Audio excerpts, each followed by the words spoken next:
আসসালামু আলাইকুম বন্ধুরা, প্রতিদিনের মতো আজকেও একটা অসাম ওয়েদার ব্লগ নিয়ে আসলাম। আজকে আমরা ভিডিও করছি মোটামুটি পড়ন্ত বিকেলে, সন্ধ্যার প্রায় কাছাকাছি সময়ে।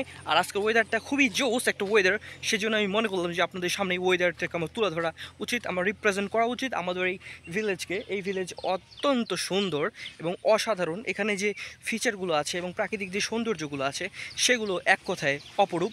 আপনারা অবশ্যই ক্যামেরা ফ্রেমে বুঝতে পারছেন যে আমি কী নিয়ে কথা বলছি। আপনারা সৌন্দর্যগুলোকে তো অবশ্যই উপলব্ধি করতে পারছেন। আমি ক্যামেরার দিকে তাকিয়ে কথা বলছি না, কারণ আমি নিচের দিকে তাকিয়ে কথা বলছি, কারণ বৃষ্টির সময় আর যেহেতু এটা গ্রামের জায়গা, এখানে গাছ থাকে, জঙ্গল থাকে, বিভিন্ন জিনিসপত্র থাকে, তাই এখানে পোকামাকড়, সাপ, এসব জিনিসপত্র থাকাটা খুবই স্বাভাবিক, অস্বাভাবিক কিছু না। আপনারা যদি মনে করেন যে উইয়ার্ড ক্রিপ জাতীয় কিছু, সেটা না, কিন্তু এটা কিন্তু বাস্তব। এখানে খুবই রিস্কি একটা সিচুয়েশন থাকে সব সময়। আর আশপাশ দিয়ে কিন্তু মানুষ যাতায়াত করে, মানুষ চলাফেরা করে, তাই আমাদের সব কিছুকে অ্যাভয়েড করে, অ্যাবস্ট্রাকেলকে অ্যাভয়েড করে এই কন্টেন্টগুলো ধারণ করতে হয়। আর আপনাদের জন্যই মূলত যেহেতু আমি এই কন্টেন্ট বানাচ্ছি, কন্টেন্ট ক্রিয়েশনে এসেছি আমার ব্যক্তিগত ভালো লাগা থেকে। সবার যেটা চাওয়া পাওয়া থাকে যে তাদের অনেক ভিউয়ার্স থাকবে, তাদেরকে সবাই পছন্দ করবে, তাদের 1000K সাবস্ক্রাইবার থাকবে, আমারও তেমনটাই চাওয়া পাওয়া। তো আশা করছি আপনারা যদি আমার ভিডিওগুলো পছন্দ করে থাকেন, অবশ্যই লাইক, কমেন্ট, শেয়ার, সাবস্ক্রাইব করে আমার পাশেই থাকবেন। আসসালামু আলাইকুম সবাইকে, আবার দেখা হবে।